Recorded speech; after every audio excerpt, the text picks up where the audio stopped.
అందరికీ నమస్కారం. మనం లాస్ట్ క్లాస్‌లో చూస్తే సందులు అనే టాపిక్ గురించి మనం మాట్లాడుకున్నాం. సందులు 2 రకాలుగా ఉంటాయని, ఒకటి సంస్కృత సందులు అని, రెండోది తెలుగు సందులు అని కూడా మనం మాట్లాడుకున్నాం. ఈ సందులు సంస్కృత సందులు 10 ఉన్నాయని, తెలుగు సందులు 17 ఉన్నాయని కూడా మనం మాట్లాడుకున్నాం. అందులో సంస్కృత సందులు నెంబర్ 1 సంస్కృత సందులు సంస్కృత సందులు సంస్కృత సందులు మొత్తం 10 ఉన్నాయి. అందులో ఈరోజు 2 సందుల గురించి మనం మాట్లాడుకోబోతున్నాం. సంస్కృత సందులు అంటే సంస్కృత పదాల మధ్య సంస్కృత పదాల మధ్య పదాల మధ్య సంధి జరిగితే దానిని సంస్కృత సందులు అంటారు. సంస్కృత సందులు అంటారు.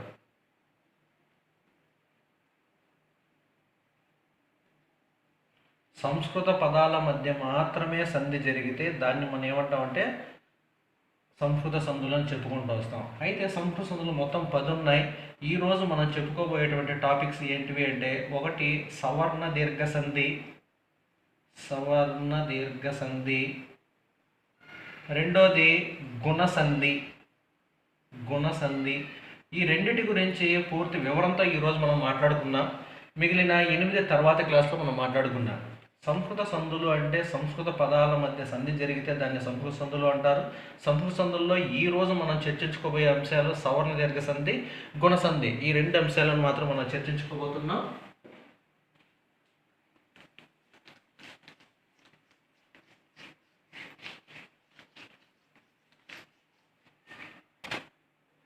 ఫస్ట్ వన్ సవర్ణ దీర్ఘ సంధి.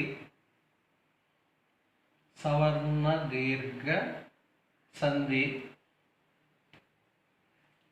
సంధి అనగా ఆ, ఈ, ఊ, రు లకు అవే అచ్చులు లేదా సవర్ణాచ్చులు అంటాం. సవర్ణాచ్చులు బ్రాకెట్ క్లోజ్ చేస్తాం. పరమైనచో వాటి దీర్ఘం ఏకాదేశమగును.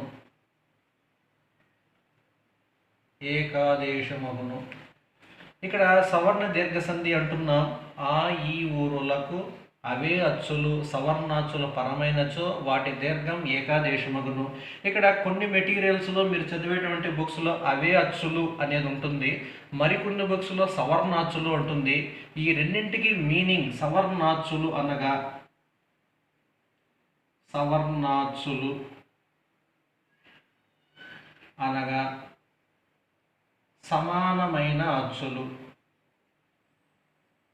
సమానమైన అచ్చులు అని అర్థం. సవర్ణాచ్చులు అనగా అర్థమేమి? సమానమైన అచ్చులు అని. ఇక్కడ ఏదైతే సూత్రం ఉందో సూత్రం ప్రకారం మనం ఒక చిన్న బాక్స్ క్రియేట్ చేసుకుందాం. దాని ప్రకారం ఎగ్జాంపుల్స్ వస్తున్నాయా లేదని చెక్ చేద్దాం. ఇక్కడ మొదటగా సూత్రంలో ఏం చెప్పారంటే ఆ, ఈ, ఊ, రు అని చెప్పారు. మనం అలాగే రాసుకుందాం. ఆ, ఈ, ఊ, రు. ఆ, ఈ, ఊరులకి ఏం రావాలి అని చెప్తున్నారు? అవే అచ్చులు రావాలి అని చెప్తున్నారు. ఆ, ఈ, ఊరులకు అవే అచ్చులు అంటే ఏమవుతాయి? ఆ కానీ, ఆ కానీ, ఈ కానీ, ఈ కానీ, అదేవిధంగా రు, ఊ కానీ, ఊ కానీ, రు లేదా రు. ఇక్కడ చూడు, ఆ, ఈ, ఊరులకు అవే అచ్చులు పరమైనచో వెంటనే ఏం రావాలి? వాటి దీర్ఘాలు రావాలి. దీర్ఘాలు అంటే ఇక్కడ మనకి ఏం మిగులుతాయి? ఆ, ఈ, ఊ, రు. ఆ, ఈ, ఊరులకు అవే అచ్చులు పరమైనచో వాటి దీర్ఘాలు ఏకాదేశమగుదు అనేది సూత్ర నియమం. ఇప్పుడు మనం ఎగ్జాంపుల్ తీసుకుందాం. ఎగ్జాంపుల్ ప్రకారం ఈ బాక్స్ను ఉపయోగించి నేర్చుకుందాం. ఉదాహరణ చూద్దాం. దేవాలయం దేవా ప్లస్ ఆలయం. దేవా ప్లస్ ఆలయం. ఇక్కడ మనం స్టార్టింగ్లో సందుల గురించి చెప్పుకునేటప్పుడు స్టార్టింగ్ పూర్వపదంలో చివరి అక్షరం, పరపదంలో మొదటి అక్షరాన్ని మనం చూసుకోవాలి అని చెప్పాం. అదేవిధంగా ఈ సూత్రం ప్రకారం ఈ బాక్స్ని ఎలా ఉపయోగించుకోవాలి అంటే, ఇక్కడ ఉన్నటువంటి పూర్వపదంలో చివరి అక్షరం అంటే ప్లస్కు ముందు ఉన్నటువంటి అక్షరంలో ఏ హల్లులో ఏమి అచ్చు ఉంది అనేది మనం చూసుకోవాలి. వా అన్నప్పుడు మనకు స్పష్టంగా ఏం పలుకుతుంది? ఆ అనేది ఉచ్చరింపబడుతూ ఉంది. ఆకు తర్వాత ప్లస్ తర్వాత పరపదంలో ఏముంది? ఆ అనేది ఉంది. అది ఈ బాక్స్లో ఉందో లేదో చూసుకుందాం. ప్లస్కు ముందు అంటే పూర్వపదంలో చివర ఆ ఉంది.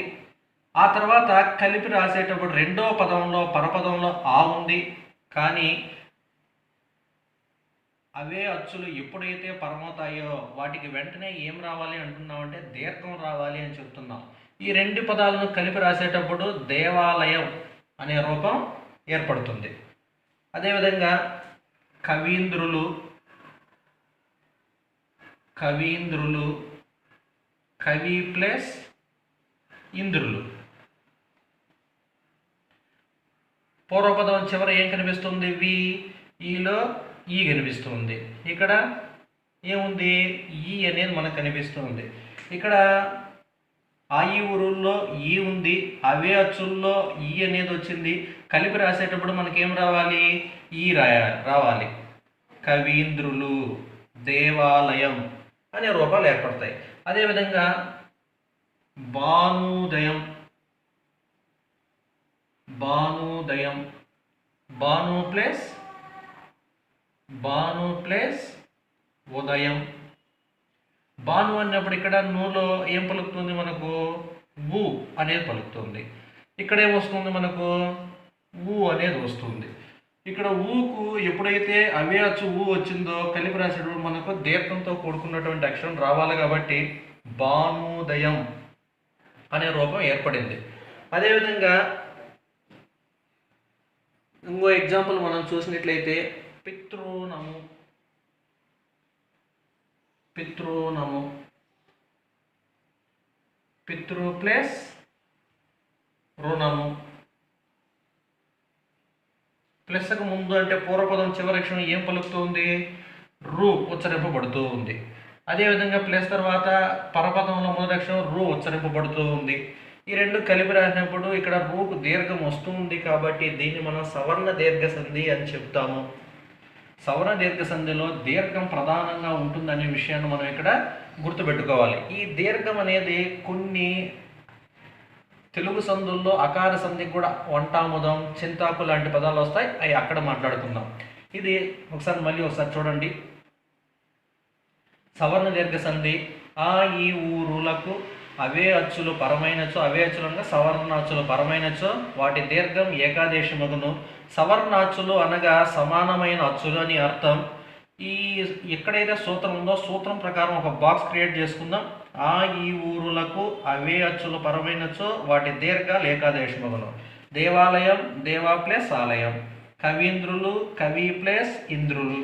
భానుదయం, భాను ప్లస్ ఉదయం. పితృనము, పితృ ప్లస్ రుణము. ఈ విధంగా మనం సవర్ణ దీర్ఘ సంధి నేర్చుకోవాల్సి ఉంటుంది. ఆ తర్వాత గుణసంధి గురించి చూద్దాం. గుణసంధి కూడా చాలా ఈజీగానే ఉంటుంది. దాని గురించి మనం ఒకసారి చూద్దాం.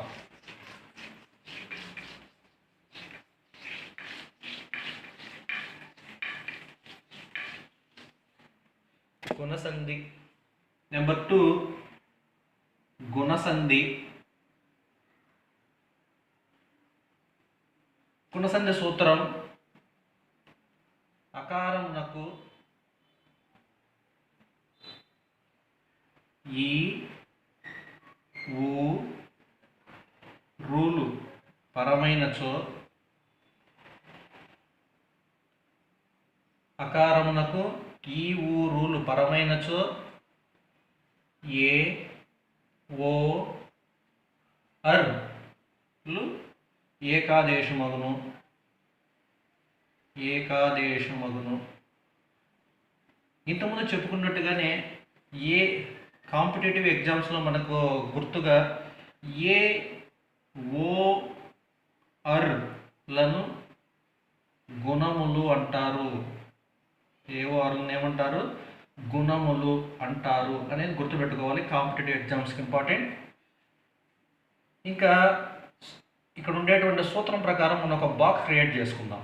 అకారమునకు అన్నారు కాబట్టి ఆ కానీ ఆ కానీ రెండు తీసుకోవచ్చు.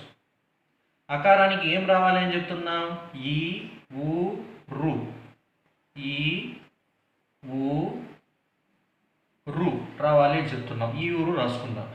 అకారానికి ఈ ఊరులు పరమైన వెంటనే ఏం రావాలి అని చెప్తున్నాం?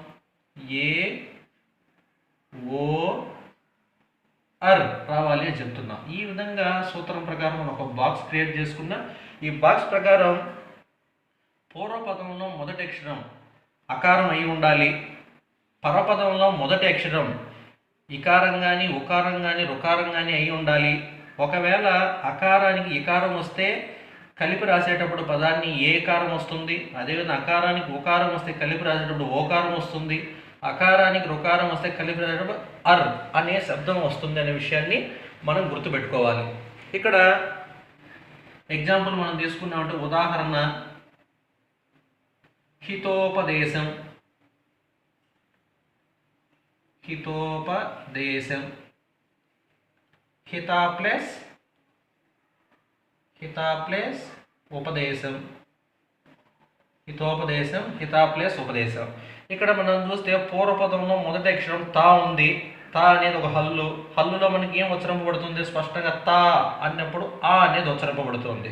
మనకు అకారం అనేది ఉంది. అకారానికి మనకు ఉత్తర పదంలో మొదటి అక్షరం ఏముంది? ఊ అనేది ఉంది.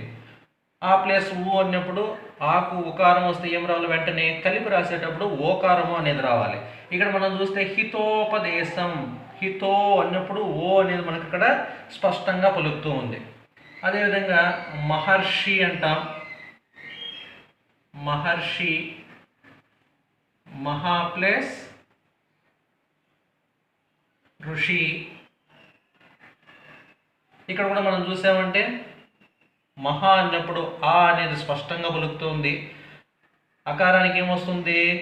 రుకారం అనేది వస్తుంది. అకారానికి రుకారం వస్తే వెంటనే ఏం రావాలి? అర్ అనే శబ్దం రావాలి.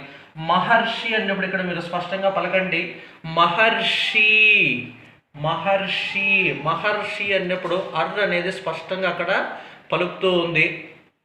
అది గుర్తుపెట్టుకోవాలి. ఇంకా ఏ ఎగ్జాంపుల్స్ రాసుకోవచ్చు అంటే మహేశ్వరుడు అంటాం. మహేశ్వరుడు మహేశ్వరుడు మహా ప్లస్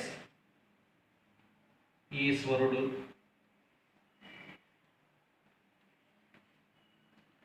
మహా ప్లస్ ఈశ్వరుడు. ప్లస్ అని ముందు మనకు ఆ అనేది ఎలా కనిపిస్తుంది?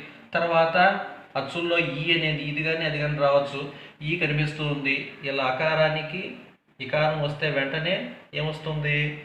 ఏకారం వస్తుంది. కాబట్టి మహేశ్వరుడు మహే అనేది స్పష్టంగా కనిపిస్తుంది. కాబట్టి ఇది గుణసంధి అంటాం. మళ్ళీ ఒకసారి చూడండి గుణసంధి. గుణసంధి అనగా అకారమునకు ఈ ఊరులు పరమైనచో ఏవో అర్లు ఏకాదేశమగును. ఏవో అర్లను గుణములు అంటారు.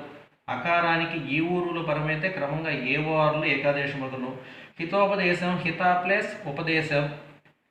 హితో ఓ వచ్చింది కాబట్టి గుణసంధి. మహర్షి మహా ప్లస్ ఋషి అంటున్నాం. ఇక్కడ అర్ అనేది స్పష్టంగా పలుకుతూ ఉంది కాబట్టి దీన్ని మనం గుణసంధిగా గుర్తించాం. మహేశ్వరుడు మహా ప్లస్ ఈశ్వరుడు. ఇక్కడ ఏ అనేది స్పష్టంగా మనకు కనిపిస్తూ ఉంది కాబట్టి చెప్పిండేటువంటి సూత్రాల ప్రకారం ఇక్కడ ఎగ్జాంపుల్స్ వచ్చాయి కాబట్టి దీన్ని గుణసంధిగా పరిగణిస్తూ ఉన్నాం. నెక్స్ట్ క్లాస్లో వృద్ధి సంధి యనాదేశ సంధి గురించి మాట్లాడుకుందాం. ధన్యవాదాలు.